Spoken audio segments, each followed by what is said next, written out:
Hello guys, how are you? I am Dev and hope you also doing well. Welcome to vehicle 24 channel.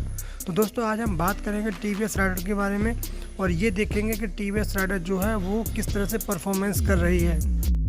तो दोस्तों, जैसा कि feedback मिल रहा है वो बहुत ही अच्छा है और उसमें कई सारी चीज़ें जो है वो उनमें हमें इम्प्रूवमेंट देखने को मिल रहा है। सबसे इम्पोर्टेंट जो चीज़ थी जिसमें कि गाड़ी के गियर फंसने की दिक्कत आ रही थी, फर्स्ट सर्विस के बाद में उसमें इम्प्रूवमेंट देखने को मिला है और जो जर्किंग थी और जो गियर फंसने की दिक्कत थी वो थोड़ी सी कम हो गई है। दोस्तों, एक और इशू जो देखने को मिल रहा था जो कि डायरेक्टली गियर से रिलेटेड था, वो था गियर की जो पोजीशन है या गियर का जो इंडिकेशन है वो मीटर में थोड़ा सा डिले से आ रहा था या कभी कभी वो नहीं आ रहा था। तो मैंने पहले ही बताया था आपको कि गियर में जो इंडिकेशन आता है मीटर में वो गियर से डायरेक्टली प्रोपोर्शनल है। उसमें क्या होता है कि आपका जो इलेक्ट्रॉनिक यूनिट होती है वो सेंस करती है और जब तक गियर जो है सही पोजीशन में नहीं आएगा, इलेक्ट्रॉनिक यूनिट उसको सेंस नहीं करेगी। और कभी कभी जो पोजीशन जो डिले होता है वो केवल उस डाटा की एक्यूरेसी को चेक करने की वजह से ही डिले होता है। तो जैसे ही सेंसर्स जो है एक्यूरेट वैल्यू उनको मिल जाती है जिन पर उनको डिफ़ाइन किया गया है, तो वो वहाँ पर उसकी करेक्ट रेटिंग दिखा देते हैं, जो कि फर्स्ट सर्विस के बाद में बहुत हद तक सही भी हो गई है। तो ये आपको चीज़ें नहीं देखने को मिलेंगी क्योंकि गाड़ी इनिशियल होती है, इंजन चलता है और जब हम बार बार गियर चेंज करते हैं उसके बाद में ही जो गियर हैं वो अपनी सही पोजीशन पे आ पाते हैं और इंजन भी थोड़ा सा ढल पाता है क्योंकि अंदर जो है कार्बन वगैरह होता है। तो जब इंजन ऑयल चेंज होता है तो गियर में अपने आप ही थोड़ी सी स्मूथिंग आ जाती है। जो एक बात हम कर रहे थे कि बिल्ड क्वालिटी की, तो जो दोस्तों जिन राइडरों ने अपने पर्सनल यूज के लिए बाइक को यूज किया हुआ है और ज़्यादा लॉन्ग डिस्टेंस पर नहीं ट्रैवल किया हुआ है उनके लिए कोई दिक्कत नहीं है, लेकिन जिन्होंने लॉन्ग डिस्टेंस पर ट्रैवल किया था उनके लिए थोड़ा सा दिक्कत आई थी क्योंकि उस समय गाड़ी की कुछ साउंड की भी दिक्कत आ रही थी। तो जाहिर सी बात है कि जब गाड़ी को रफ़ एंड टफ यूज करोगे तो उसमें जो वीक पार्ट्स होते हैं उनकी जो रियल पोजीशन है, जो रियल कंडीशन है वो निकल के आती है। अदरवाइज आप बड़ी स्मूथली यूज करोगे पर्सनल यूज के लिए तो उसको कोई दिक्कत ऐसी आने वाली नहीं है। मैंने आपको पहले ही बताया था कि ये गाड़ी कम्यूटर राइडिंग के लिए बढ़िया है, लेकिन पर्सनल यूज के लिए जहाँ पर कि आप काम करना चाहते हो रोज़मर्रा के, जिसमें कि आप गाड़ी पर वेट का भी यूज करते हो, जैसे कि कुछ हमारे जो ग्रामीण राइडर होते हैं वो वजन का सामान भी बाइक पर रख के ले जाते हैं, तो ये उस मतलब से बाइक नहीं है। उसके लिए तो आपको स्प्लेंडर प्लस ही बढ़िया रहेगी। तो उस केस में इसमें दिक्कतें आ रही हैं। तो अब आप सोच रहे हो कि मैं अपने पर्सनल यूज के लिए, ग्रामीण यूज के लिए और डेली यूज के लिए मैं करूं, तो उस समय ये बाइक उतना बेहतर नहीं है। एक मैं सच्चाई बताना चाहूँगा कि ये बाइक जो है वो ग्रामीण पर्पज़ के लिए नहीं है, सिटी पर्पज़ के लिए बहुत अच्छी बाइक है। यदि आपको डेली ड्यूटी पर जाना आना है तो उसके मतलब से बहुत ही बढ़िया बाइक है।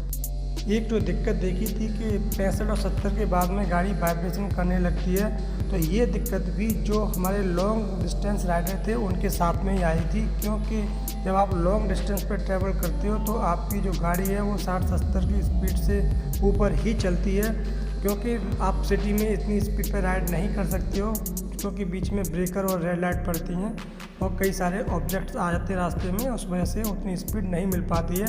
तो सिटी के लिए बहुत ही बढ़िया है, उनके लिए ये प्रॉब्लम आती ही नहीं है क्योंकि वो उस स्पीड तक पहुंच ही नहीं पाते हैं। लेकिन जो लॉन्ग डिस्टेंस राइडर होते हैं उनकी गाड़ी तो उसी स्पीड पर चलती है, तो उनको थोड़ा सा दिक्कत महसूस होती है। लेकिन ये दिक्कत उतनी बड़ी नहीं है जितना कि इस गाड़ी का प्राइस है। इस गाड़ी के प्राइस रेंज के अकॉर्डिंग वो दिक्कत कुछ नहीं है, क्योंकि इस प्राइस रेंज में आपको इस तरह की कोई और गाड़ी देखने को नहीं मिलती है, जहाँ तक बात करें हम लुक के मामले में और परफॉर्मेंस के मामले में, क्योंकि स्प्लिट सीट जो है वो इसमें मिलती है। इसके अलावा 125 सीसी की पल्सर 125 में मिलती है और इसके अलावा आप देखोगे कि तो स्प्लिट सीट हमें किसी और बाइक में इस रेंज में देखने को नहीं मिलती है। दोस्तों, जो इस गाड़ी में हम देखोगे कि इलेक्ट्रिक स्टार्ट सिस्टम है बहुत ही स्ट्रॉन्ग है और वो अच्छी तरह से वर्क करता है, तो उसमें कोई डाउट नहीं है। लेकिन जब भी दिक्कत आई है किसी लॉन्ग डिस्टेंस पर वगैरह पे, तो वहाँ पर थोड़ी सी कमी महसूस हुई है। बाकी लोकल मार्केट में इसकी कोई दिक्कत नहीं है। आपकी ये ट्रैवलिंग इस तरह से है जहाँ पर कि आपकी जो शॉप्स वगैरह हैं वो आसानी से अवेलेबल हैं, जो शोरूम वगैरह आसानी से अवेलेबल हैं और जो मैकेनिक भी आपको आसानी से मिल जाते हैं। तो उस केस में कोई दिक्कत नहीं है। जब कभी भी बैटरी में दिक्कत आएगी तो आप बैटरी चेंज करवा सकते हो आसानी से, तो उतना बड़ा इशू नहीं है। लेकिन लॉन्ग डिस्टेंस में थोड़ा सा इशू देखने को मिलता है, क्योंकि यदि आपकी गाड़ी कहीं ऐसी जगह पर खड़ी हो जाती है या कुछ दिक्कत आती है, वहाँ पर स्टार्ट नहीं होती है जहाँ पर कि आपको 50 किलोमीटर तक कोई भी शॉप वगैरह ना हो, तो उस जगह पर आपको दिक्कत हो सकती है। उस जगह पर आपको गाड़ी को लाद के ले जाना पड़ेगा। तो ये भी थोड़ा सा इतना बड़ा इशू नहीं है यदि आप सिटी में राइड करते हो। दोस्तों जो बात कर रहे थे कि अब इस मीटर में जो विजिबिलिटी है वो थोड़ा सा वीक है, तो वो भी विजिबिलिटी जो है सिटी राइड में इतना अफेक्ट नहीं करती है। लेकिन जब आप लॉन्ग डिस्टेंस पर जाते हो वहाँ पर गाड़ी की जो स्पीड है 60-70 की स्पीड पर होती है और ऊपर से सनलाइट पड़ रही होती है, तो क्या होता है कि गाड़ी के वाइब्रेशन प्लस सनलाइट की वजह से जो रेज होती हैं वो वहाँ पर उत्सर्जित होती हैं, उसकी वजह से चमक होती है। चमक की वजह से आपको जो मीटर की रीडिंग है वो दिखाई नहीं दे पाती हैं। लेकिन हाँ, बाकी आपको रीडिंग दिखाई दे ना दें, लेकिन आपको स्पीड जो है वो दिखाई देती है, जो कि हाई स्पीड बाइक चलाते टाइम बहुत ही इम्पोर्टेंट है, जिससे कि राइडर जो है अपनी स्पीड को कंट्रोल करता है और गाड़ी की कंट्रोलिंग को भी बनाए रखता है। बाकी आप देखोगे तो जो कॉम्बिनेशन है, ये वाइट का जो कलर कॉम्बिनेशन है, ये थोड़ा सा पैटर्न है यहाँ पर थोड़ी सी कमी देखने को मिलती है, क्योंकि आप लाइट पड़ती है वो भी वाइट या येलोस कलर में होती है, और जो यहाँ पर जो प्रिंटिंग में फ़ॉन्ट दिखाए हुए हैं वो भी वाइट कलर में होते हैं। तो इस वाइट की जगह पर ये ब्लैक कलर के होते तो विजिबिलिटी बहुत अच्छी होती, और जो मीटर का जो बैकग्राउंड है वो वाइट होता तो उससे और भी अच्छा लुक निकल के आता, और जो विजिबिलिटी की है वो प्रॉब्लम देखने को नहीं मिलती। और हो सकता है आगे ये प्रॉब्लम आपको ना मिले, कंपनी इसको इम्प्रूव भी कर सकती है।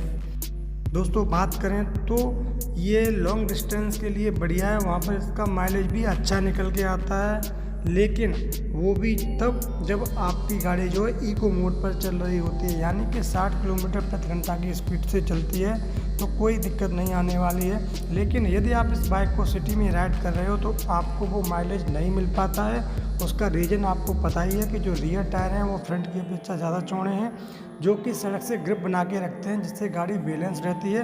तो आपको बैलेंस चाहिए तो आपको वहाँ पर कहीं ना कहीं जो माइलेज है उससे समझौता करना पड़ता है, इसीलिए इसका माइलेज कम है।